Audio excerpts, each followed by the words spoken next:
तो चलिए शुरू करते हैं हम लोग फिजिक्स चैप्टर 6 क्लास 11 का, और चैप्टर का नेम है system of particles and rotational motion. ठीक है, इसमें सबसे पहला हम लोग समझेंगे, चैप्टर का नेम आप लोग लिख लीजिए कॉपी में ऊपर में, और जो सबसे पहला हम लोग समझेंगे वो है topic rigid body.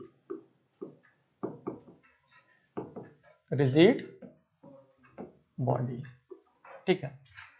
Rigid body हम लोग बोलेंगे किसको, सबसे पहले ये समझिए, मान लीजिए कि एक बॉडी है, इसमें कुछ पार्टिकल यहाँ है, एक पार्टिकल यहाँ है, एक पार्टिकल यहाँ है, एक पार्टिकल यहाँ है, बहुत सारा यहाँ पे पार्टिकल्स है। ठीक है, और इसके बीच कोई भी दो पार्टिकल आप ले लीजिए, इसके बीच ले लीजिए, मान लीजिए डिस्टेंस है d1, इसके बीच मान लीजिए डिस्टेंस है d2, इसके बीच डिस्टेंस है d3, और हम इस पर फोर्स अप्लाई कर रहे हैं। क्या अप्लाई कर रहे हैं? फोर्स। अगर फोर्स हम अप्लाई करें और कोई भी दो पार्टिकल के बीच जो पहले डिस्टेंस था, फोर्स अप्लाई करने के बाद भी अगर डिस्टेंस वही रह रहा है, उसमें कोई चेंजेस नहीं आ रहा है, तो इसका मतलब ये है कि ये बॉडी जो है वो रिजिड बॉडी कहलाएगा। क्या कहलाएगा? Rigid body. अगर फोर्स लगाने के बाद मान लो इसमें हम फोर्स लगाएं और ये धीरे धीरे चिपकने लगे, तो ये पार्टिकल एक दूसरे के नजदीक आने लगेगा ना, तो जो डिस्टेंस पहले था ये दोनों पार्टिकल के बीच वो धीरे धीरे कम हो जाएगा, तो वो रिजिड बॉडी नहीं कहलाएगा। जैसे आप कोई स्पॉन्ज ले लीजिए, रुई ले लीजिए, और उस पर आप फोर्स लगाइए तो धीरे धीरे दबेगा ना, तो अगर वो दबेगा तो उसका जो पार्टिकल पहले दूर था वो एक दूसरे से नजदीक आने लगेगा। कोई भी दो पार्टिकल को अगर मान लें कि यहाँ एक पार्टिकल है, यहाँ दबाएंगे तो एक दूसरे के नजदीक आने लगेगा, तो वो रिजिड बॉडी नहीं कहलाएगा। तो रिजिड बॉडी का जो फर्स्ट कंडीशन है, सबसे पहला एनसीईआरटी देखिए यहाँ पे लिखा है डेफिनेशन, क्या लिखा है कि ideally a rigid body is a body with a perfectly definite and unchanging shape, जिसका जो शेप है ना वो परफेक्टली डेफिनिट होना चाहिए, फिक्स होना चाहिए, और अनचेंज्ड मतलब चेंज होने वाला नहीं होना चाहिए।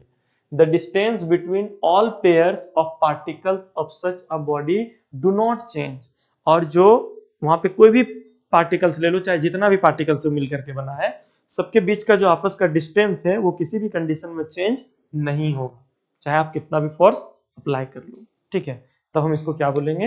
Rigid body. क्या बोलेंगे? Rigid body. तो आप रिजिड बॉडी का डेफिनेशन लिख सकते हैं, क्या लिखेंगे? लिखेंगे, शुरू कीजिए, लिखिए, अ rigid body, a rigid body is a body with a perfectly definite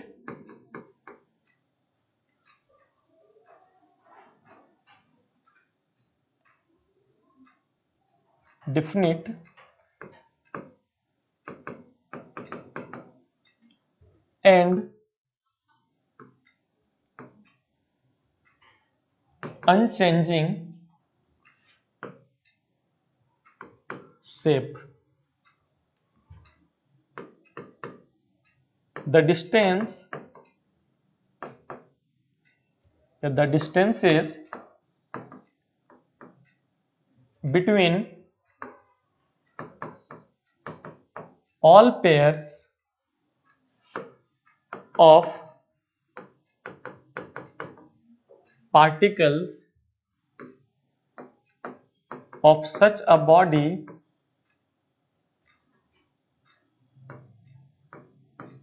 do not change। ठीक है, तो यहां पे हम लोग ये समझ गए कि रिजिड बॉडी बोलेंगे किसको। तो डेफिनेशन लिख लीजिए और ये फिगर बना लीजिए ताकि आप बाद में रिवीजन करेंगे तो आसानी से आपको याद आ जाए। लिख लिए? चलिए अब टॉपिक लिखिएगा, मोशन इन रिजिड बॉडी, कि कोई रिजिड बॉडी में जो मोशन होगा वो कैसा मोशन होगा, और उसको हम लोग समझेंगे। और अगर हम लोग देखें तो इसी के एग्जाम्पल से, यहीं से इस बार नीट में क्वेश्चन आ चुका है। ठीक है, तो सबसे पहला एनसीईआरटी के ना, पता है एनसीईआरटी के एग्जाम्पल, फिगर, ये सब से ही रिलेटेड कुछ क्वेश्चन आ जाता है, 4-5 क्वेश्चन तो ऐसे ही कॉम्पिटिशन में आ जाता है और बच्चे एनसीईआरटी से भागते हैं। एनसीईआरटी फिजिक्स का बुक तो भाई बहुत कम बच्चे पढ़ते हैं। और तुम लोगों को बता दें कि मालिक और नौकर में क्या डिफरेंस होता है, पता है? पता है मालिक और नौकर में क्या डिफरेंस होता है, आपको पता है? नहीं पता है? जो मालिक होता है ना, वो अपना काम खुद से टाइम पे करता है, और जो नौकर होता है ना, उससे दूसरे का काम टाइम पे करवाया जाता है। जो अपना काम खुद से टाइम पे उठ के नहीं कर पा रहा है, समझ जाइए उसमें मालिक बनने का लक्षण नहीं है, नौकर बनने का लक्षण। जैसे आप दुकान चला रहे हैं, आपको 8 बजे पहुंचना है, लेकिन आप 8 बजे नहीं पहुंचते, 10 बजे पहुंचते हैं, 9 बजे पहुंचते हैं, मतलब आप अपने काम के प्रति सिंसियर नहीं है, तो आप मालिक नहीं बन सकते, आप अपना बिजनेस नहीं रन कर सकते, वो घाटे में जाएगा। आप नौकर बन सकते हैं। आप नहीं आइएगा 8 बजे, 8:05 के 5 मिनट में फोन करेगा, कहाँ रुक गया, चलो आओ जल्दी, तुरंत पहुंच जाइएगा। मतलब नौकर बनने का ज्यादा पॉसिबिलिटी है। सबसे पहला हम लोगों को डिसिप्लिन मेंटेन करना चाहिए अपने वर्क में, ठीक है? टाइम टू टाइम जो काम है वो हमको करना चाहिए, ठीक है? ये ज्ञान था आज का।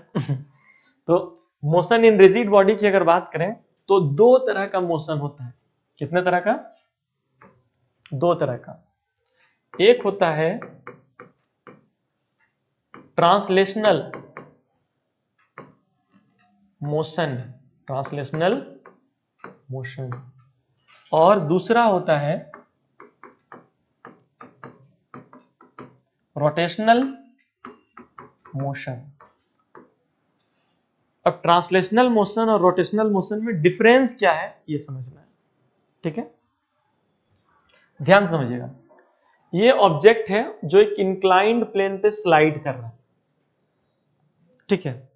और इस ऑब्जेक्ट में 2 पॉइंट ले लिए, एक P1 और एक P2।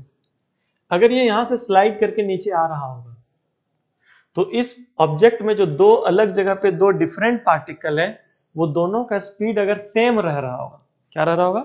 सेम होगा, फिक्स होगा। समझ पा रहे? अलग नहीं होगा।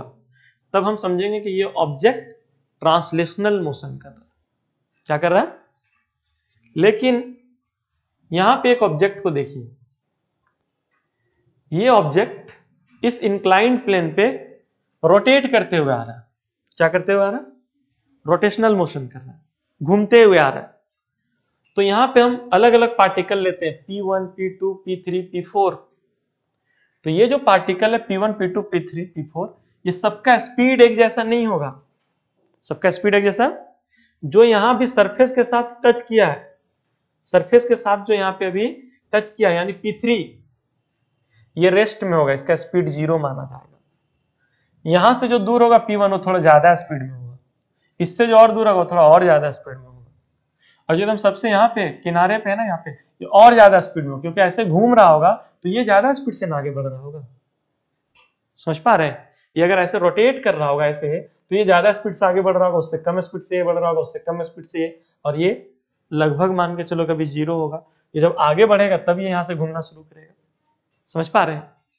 तो अगर किसी भी रिजिड बॉडी का हर पार्टिकल का स्पीड या वेलोसिटी सेम नहीं है, एक यानी सिंपली स्पीड लेके चलते हैं कि स्पीड सेम नहीं है, तो वो ऑब्जेक्ट ट्रांसलेशनल मोशन नहीं कर रहा है, वो रोटेशनल मोशन कर रहा है। और अगर हर पार्टिकल का स्पीड सेम है तो वो ट्रांसलेशनल मोशन कर रहा है। समझ पा रहे हैं? एनसीईआरटी में अगर आप देखेंगे तो क्या लिखता है? Pure translational motion, a pure translational motion at any instant of time, all particles of the body have the same velocity. मतलब उस बॉडी का हर एक पार्टिकल का वेलोसिटी सेम होना चाहिए, एक होना चाहिए, ठीक है? जैसे मान लो कि ये हॉरिजॉन्टल प्लेन है और यहाँ पे एक ऑब्जेक्ट रखा है, और ये ऑब्जेक्ट भी स्पीड से आगे बढ़ रहा है। तो इस ऑब्जेक्ट में यहाँ पे एक पार्टिकल है, यहाँ पे पार्टिकल है, यहाँ पे पार्टिकल, अलग अलग पार्टिकल है। हर पार्टिकल का स्पीड v ही होगा, चाहे वो आगे है, पीछे है, ऊपर है, नीचे, उससे कोई मतलब नहीं। समझ पा रहे हैं? यानी हर पार्टिकल सेम वेलोसिटी v से ही आगे बढ़ रहा होगा, तो ये क्या कहलाएगा? Translational motion. क्या कहलाएगा? ट्रांसलेशनल। तो डेफिनेशन क्या लिखिएगा? लिखिएगा in pure translational motion, in pure translational motion, at any instant of time, all particles of the body have the same velocity, यानी हर पार्टिकल जो बॉडी का है किसी भी टाइम पे देखोगे हर एक पार्टिकल का सेम वेलोसिटी रहेगा। क्लियर है यहां तक? अब रोटेशनल मोशन के बारे में देखें तो रोटेशनल मोशन में मान लीजिए कि ये एक इंक्लाइंड प्लेन है। क्या है? इंक्लाइंड प्लेन है और यहां पे एक ऑब्जेक्ट रोटेट कर रहा है। अगर रोटेट कर रहा है तो यहां के पार्टिकल का इसका स्पीड अगर v है तो यहां जो पार्टिकल होगा उसका स्पीड अलग होगा v1, यहां जो पार्टिकल होगा उसका स्पीड अलग होगा, वेलोसिटी अलग होगा, v2 होगा। ठीक है। और अगर किसी रिजिड बॉडी का हर पार्टिकल का किसी इंस्टेंट में वेलोसिटी सेम नहीं है तो इसका मतलब यह है कि वो रोटेशनल मोशन कर रहा है। कैसा मोशन कर रहा है? रोटेशनल मोशन कर रहा है। ठीक है, तो लिखेंगे if any instant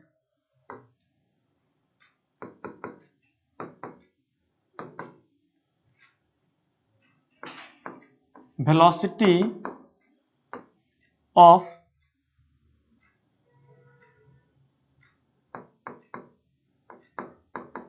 particles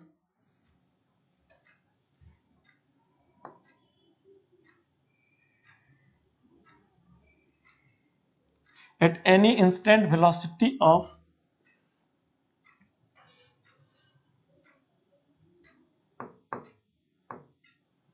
two or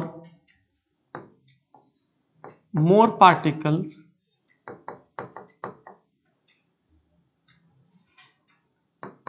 is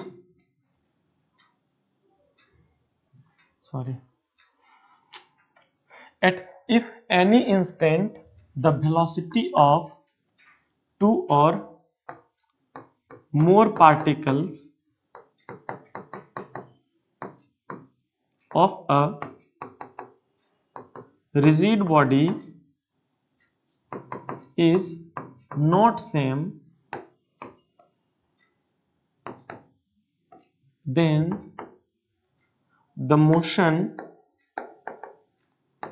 is called rotational motion। ठीक है, तब जो मोशन होगा बॉडी का वो क्या कहलाएगा? Rotational motion. टॉपिक लिखेंगे, टॉपिक लिखिएगा एक्सिस ऑफ रोटेशन।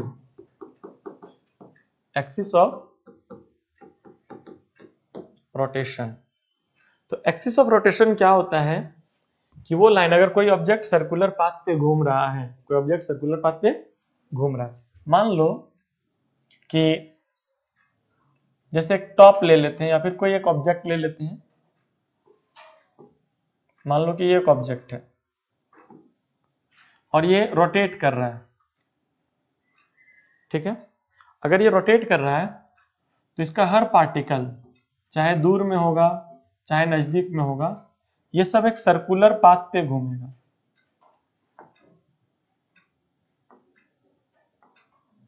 एक सर्कुलर पाथ पे घूम रहा होगा अगर ये ऐसे ऐसे रोटेट करेगा तो। समझ पा रहे हैं? और हर पार्टिकल जो सर्कुलर पाथ पे घूम रहा होगा और वो सबका एक्सिस यानी सबके सेंटर से पास होने वाला लाइन, ये उसका एक्सिस ऑफ रोटेशन कहलाएगा। क्या कहलाएगा? एक्सिस ऑफ रोटेशन कहलाएगा। तो एक्सिस ऑफ रोटेशन क्या है? The line or fixed axis about which the point is rotating is its axis of rotation या is called its axis of rotation. तो क्या लिखेंगे, लिखिएगा the line or fixed axis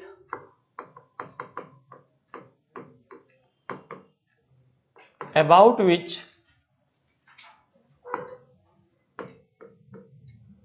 the body is rotating is called its axis of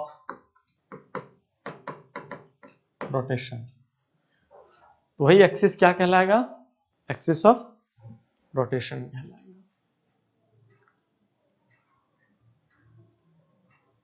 जैसे कुछ example के through अगर देखें तो ये जैसे हम लोगों के घर में जो सीलिंग फैन लगा होता है तो ये अपने एक्सिस पे रोटेट कर रहा है, तो यहां से जो लाइन पास होगा वो इसका एक्सिस ऑफ रोटेशन कहलाएगा, जिसमें इसका रॉड लगा होता है जिसके थ्रू ये सीलिंग से जुड़ा होता है, वो एक्सिस ऑफ रोटेशन होता है।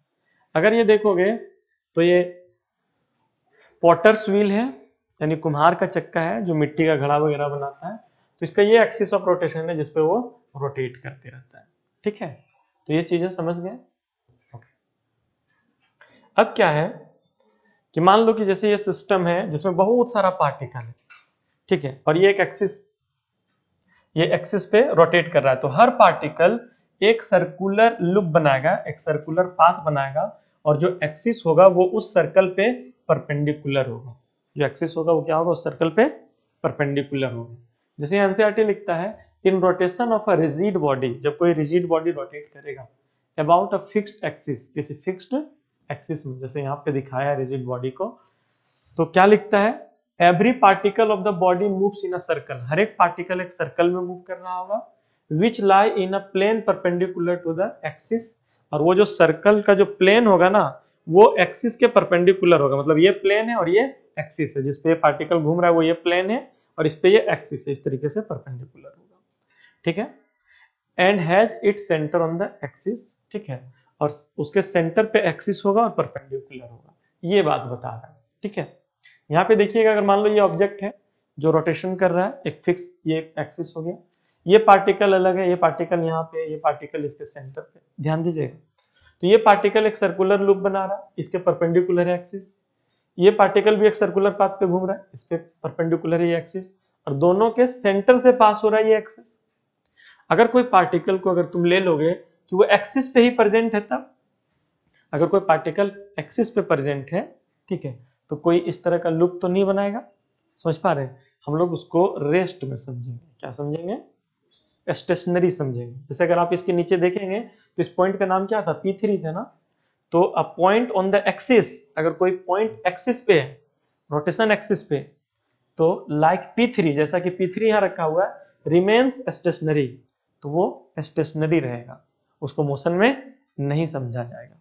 क्लियर है या कंफ्यूजन है? तो इस पॉइंट को लिखेंगे, क्या लिखेंगे देखिएगा, लिखेंगे in rotation of a rigid body, लिखिएगा इन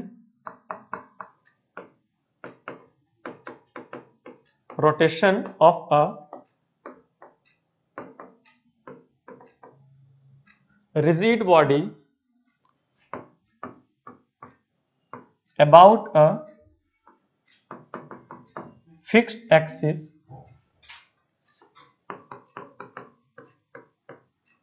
every particle of the body moves in a circle which lies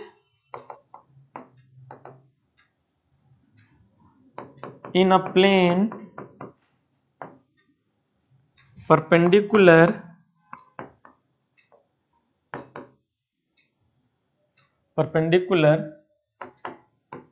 to the axis and has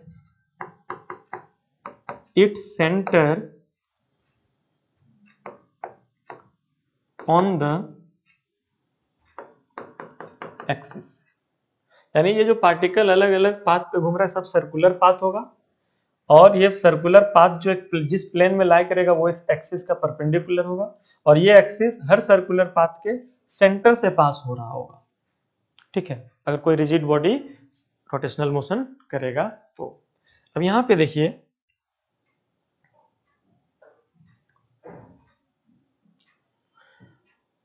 यहां पे देखिए दो रोटेशनल मोशन का कॉम्बिनेशन के बारे में बताया। जब हम लोग कोई लट्टू घुमाते हैं, लट्टू टॉप को घुमाते हैं, ठीक है ना, तो ये तो लट्टू अपने एक्सिस पे ऐसे घूम रहा है, समझ पा रहे हैं, और फिर ये पूरा सिस्टम ऐसे ऐसे भी घूम रहा है। कभी देखें घुमाते हुए लट्टू को, घुमाए क्या इस तरीके का कभी नेचर शो किया है? किया होगा। लेकिन आप अगर देखेंगे तो ये जो एक्सिस ऑफ रोटेशन है जिसपे लट्टू घूम रहा है, और पूरा सिस्टम जो ऐसे घूम रहा है, उसका जो एक्सिस ऑफ रोटेशन है, ये सब का पॉइंट एक ही जगह पे लाई किया हुआ। समझ पा रहे हैं क्या है? एक ही जगह पे लाई किया हुआ। क्या लिखता है देखिएगा, A spinning top, the point of contact of the top with the ground, its tip O is fixed। ठीक है, भले ही ये कोई भी सर्कुलर मोशन, ये खुद का सर्कुलर मोशन इस तरीके का सर्कुलर मोशन शो कर रहा है, लेकिन इसका जो फिक्स्ड पॉइंट है ना, जहां पे वो, जहां से वो मोशन शो कर रहा है वो फिक्स्ड है, मतलब सेंटर फिक्स। समझ पा रहे हैं? सेंटर क्या है? फिक्स है। इसी तरीके से जो हम लोग टेबल फैन यूज करते हैं जो रोटेट करता है, डायरेक्शन बदलता है, तो यहाँ पे देखिएगा ये तो फैन अपने एक्सिस पे रोटेट कर रहा है, ये एक सर्कुलर मोशन है, और ये जो फैन का पूरा सिस्टम है वो ऐसे ऐसे घूम रहा है एक एक्सिस पे, जो इस हाथ पे मान लो एक्सिस है, और ऐसे ऐसे घूम रहा है। ठीक है, तो ये वो एक्सिस है जिसमें ये फैन घूम रहा है, और फैन का विंग जो घूम रहा है वो ये एक्सिस है। ठीक है, और ये दोनों एक दूसरे का परपेंडिकुलर है। यहाँ पे आ रहा समझ में? तो देखिए क्या लिखता है, देखो जो टू एंड फ्रो मोशन, मान लो कि इधर गया फिर इधर आया, फिर इधर गया फिर इधर आया, एक ही पाथ को रिपीट कर रहा है, और आगे पीछे वाला सिस्टम है, उसको ऑसिलेशन बोलते हैं। क्या बोलते हैं? Oscillation. An oscillating table fan with rotating blades, the pivot of the fan point O is fixed, the blade of the fan are under rotational motion, whereas the axis of rotation of the fan blades is oscillating। समझ पा रहे हैं? देखिए जहां पे ये fan घूम रहा है और इसका एक्सिस जो है, जहां पे पाइवोट है, मतलब जहां जुड़ा है वो फिक्स है, लेकिन ये एक्सिस ऑसिलेट कर रहा है, मतलब पहले इधर जा रहा है फिर इधर आ रहा है, फिर इधर जा रहा है फिर इधर आ रहा है। समझ में आ रहा है? लेकिन एक्सिस ऑसिलेट कर रहा है, लेकिन एक्सिस का जो पॉइंट है ना वो फिक्स है, जहां पे वो जुड़ा हुआ है। समझ पा रहे हैं? इसी तरह का सीन कहां पे आप देख रहे थे? जस्ट यहाँ पे लट्टू के केस में, ये अपने एक्सिस पे भी घूम रहा है और ऐसे ऐसे भी घूम रहा है, लेकिन इसका वो पॉइंट फिक्स है जहां पे वो रोटेट कर रहा है। ठीक है, इसके बारे में देखिएगा क्या लिखता है।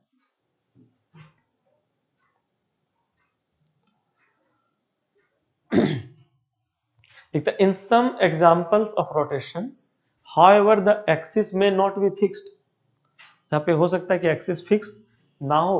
A prominent example of this kind of rotation is a top spinning in a place, जो फिगर में दिखाया है। We assume that the top does not slip from place to place and so does not have translational motion।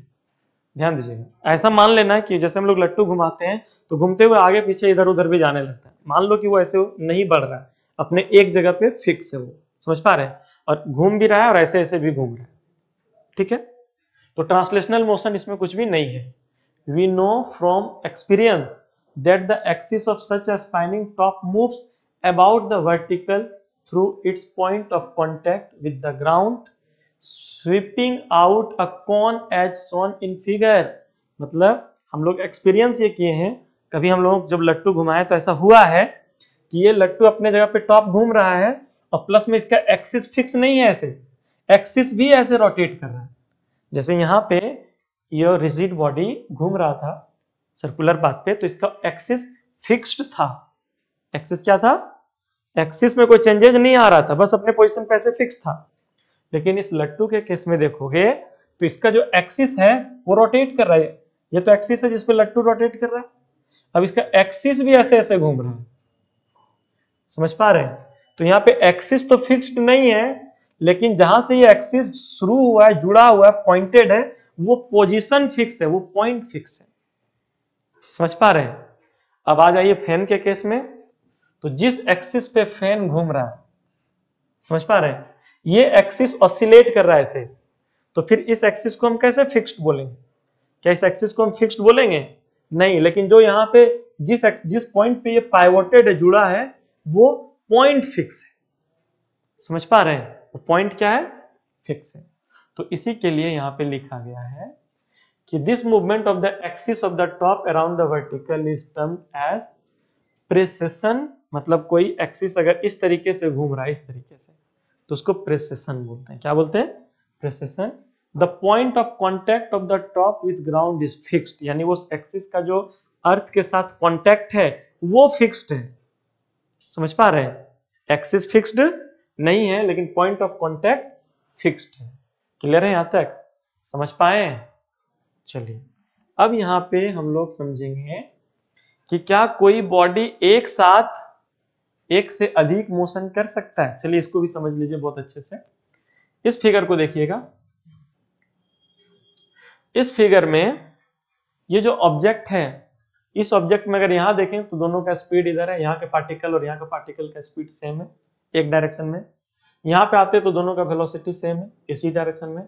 यहाँ पे पहुंचते तो दोनों का पार्टिकल का वेलोसिटी सेम डायरेक्शन में। हर जगह पे दोनों पार्टिकल जो हम माने हैं इस ऑब्जेक्ट के अंदर, उसका वेलोसिटी सेम डायरेक्शन में, वेलोसिटी में कोई चेंजेस नहीं। यहाँ भी दोनों का वेलोसिटी सेम है, यहाँ भी सेम है, यहाँ भी सेम। मतलब जितना वेलोसिटी इस पार्टिकल का है, उसी डायरेक्शन में उतना ही वेलोसिटी यहाँ के भी पार्टिकल का है। ठीक है? तो अगर हर पार्टिकल का वेलोसिटी कोई भी इंस्टेंट में सेम रहे, समझ पा रहे हैं, अलग अलग इंस्टेंट में सेम रहे, तो हम लोग उसको बोलते हैं प्योर ट्रांसलेशनल मोशन। क्या बोलते हैं? लेकिन अगर इसी बोतल को फेंका जाए इस तरीके से, यहाँ पे दोनों पार्टिकल का वेलोसिटी सेम है, यहाँ जब पहुंचते हैं तो एक का वेलोसिटी इधर, एक का वेलोसिटी इधर हो जा रहा है, तो ये सेम नहीं। यहाँ जब पहुंचता है तो एक का वेलोसिटी इधर है, कम है, और इसका वेलोसिटी ज्यादा हो जाता है, तो यहाँ पे भी ये सेम नहीं है। तो ये क्या हुआ? ट्रांसलेशनल के साथ साथ रोटेशनल मोशन हो रहा है, क्योंकि ये ऑब्जेक्ट मूव तो कर रहा है आगे, समझ पा रहे हैं, और रोटेट भी कर रहा है।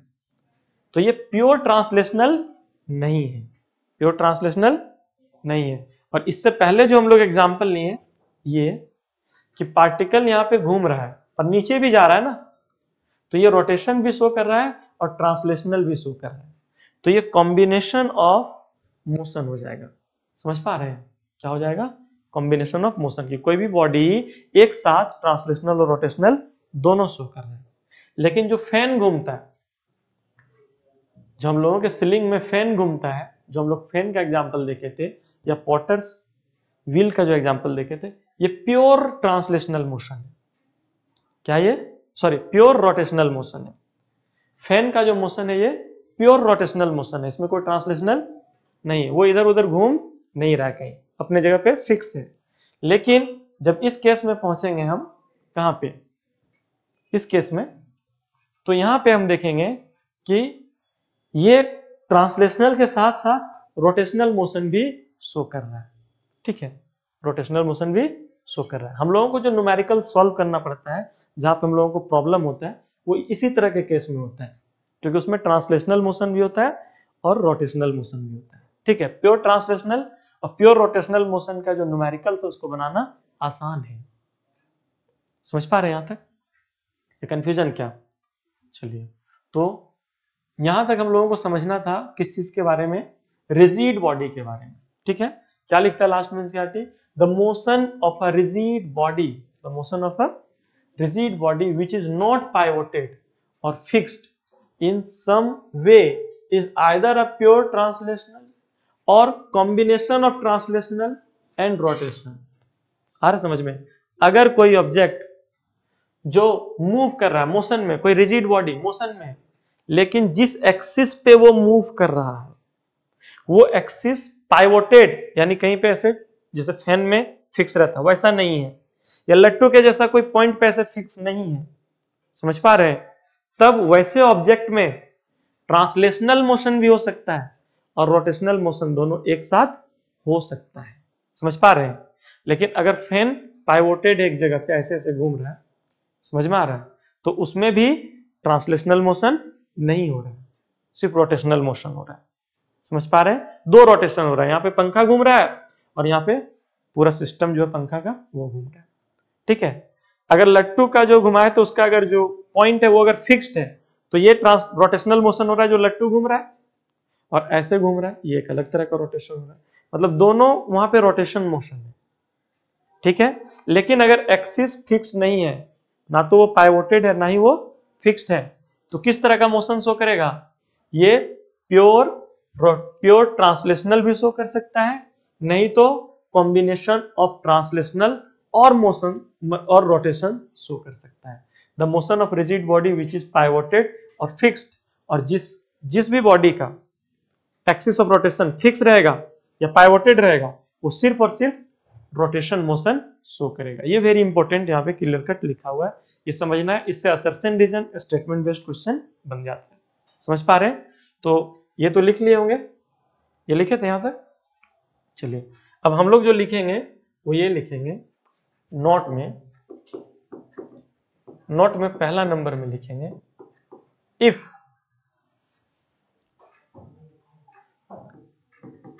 Axis of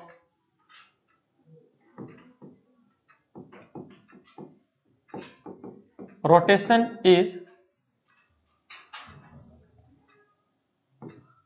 not pivoted or fixed। अगर जो एक्सिस ऑफ रोटेशन है जिस पे ऑब्जेक्ट घूम रहा है वो अगर पाइवोटेड और फिक्स नहीं है, तब the motion may be pure translational motion हो सकता है, और the motion may be combination of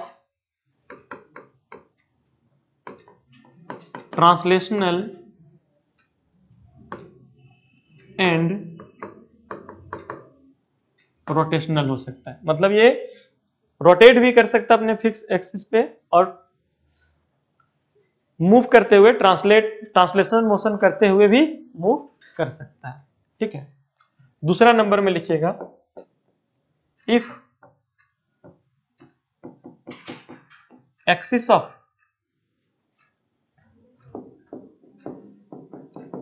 rotation is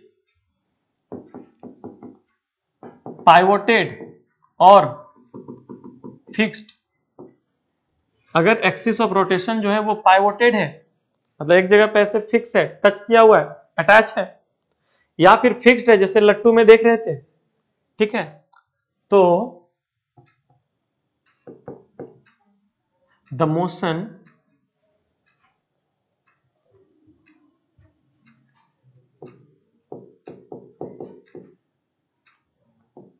is rotational motion। तो उसमें क्या होगा? सिर्फ रोटेशनल मोशन होगा, ट्रांसलेशनल मोशन नहीं होगा। जैसे अगर आपको पूछा जाए कि ये जो फैन है इसमें बताओ कोई ट्रांसलेशनल मोशन हो रहा है क्या? नहीं हो रहा है, सिर्फ रोटेशनल मोशन हो रहा है। हाँ, यहाँ पे दो रोटेशनल देखने को मिल रहा है, एक पे इसका विंग मूव कर रहा है और एक पे इसका सिस्टम ऑफ फैन मूव कर रहा है। यहाँ पे भी सिर्फ क्योंकि इसका ये पॉइंट फिक्स है इसीलिए यहाँ पे सिर्फ रोटेशनल मोशन हो रहा है। एक एक्सिस पे लट्टू घूम रहा है, अब दूसरे एक्सिस के रिस्पेक्ट में ये पूरा लट्टू का सिस्टम घूम रहा है। समझ पा रहे हैं यहाँ तक? लेकिन अब आ जाओ ये यहाँ पे देखो, ये फिक्स्ड एक्सिस है, सिर्फ रोटेशनल मोशन है। ठीक है, अगर हम पहले की एग्जांपल बात करें, ये फिक्स्ड एक्सिस है, फिक्स्ड है अपने जगह पे, सिर्फ रोटेशनल है, ये भी फिक्स है, सिर्फ रोटेशनल है। लेकिन ये जो एग्जांपल था, यहाँ पे जो एक्सिस होगा वो फिक्स्ड नहीं होगा। कोई व्हील अगर जा रहा है मूव करके तो उसका एक्सिस फिक्स्ड नहीं होगा। तो ये कॉम्बिनेशन है किसका? रोटेशनल मोशन और ट्रांसलेशनल मोशन का कॉम्बिनेशन है। जैसे अगर कोई कोई कार मूव कर रहा है तो उसका व्हील जो मूव शो कर रहा है, मोशन शो कर रहा है, वो रोटेशनल और ट्रांसलेशनल का कॉम्बिनेशन है, क्योंकि जिस एक्सिस पे व्हील मूव कर रहा है ना, वो एक्सिस रुका हुआ नहीं, खुद वो भी कार के साथ साथ मूव कर रहा है। समझ पा रहे हैं यहाँ तक? और अगर ये एग्जाम्पल हम देखें तो ये सिर्फ और सिर्फ जो है क्या है, प्योर ट्रांसलेशनल मोशन है, इसमें कोई रोटेशनल मोशन नहीं है। नीट में जो इस बार क्वेश्चन आया था 24 में, जस्ट इसी तरह का क्वेश्चन था, बस इसको एक हॉरिजॉन्टल सरफेस पे लिखा था, एक सर्कल और 3 पॉइंट दे दिया था, पूछा था कौन से पॉइंट का स्पीड ज्यादा होगा और किसका स्पीड कम होगा, मतलब किसका वेलोसिटी ज्यादा होगा किसका स्पीड कम होगा। तो यहां से डिस्टेंस के बेसिस पे P3 जो होगा वो रेस्ट में होगा। P3 क्या होगा, मतलब 0 माना जाएगा इसका स्पीड, P1 का स्पीड उससे ज्यादा, P2 का उससे ज्यादा, और जो सबसे बाहर में होगा वो सबसे ज्यादा स्पीड से मूव कर रहा होगा। समझ पा रहे हैं? क्लियर है यहां तक? ओके।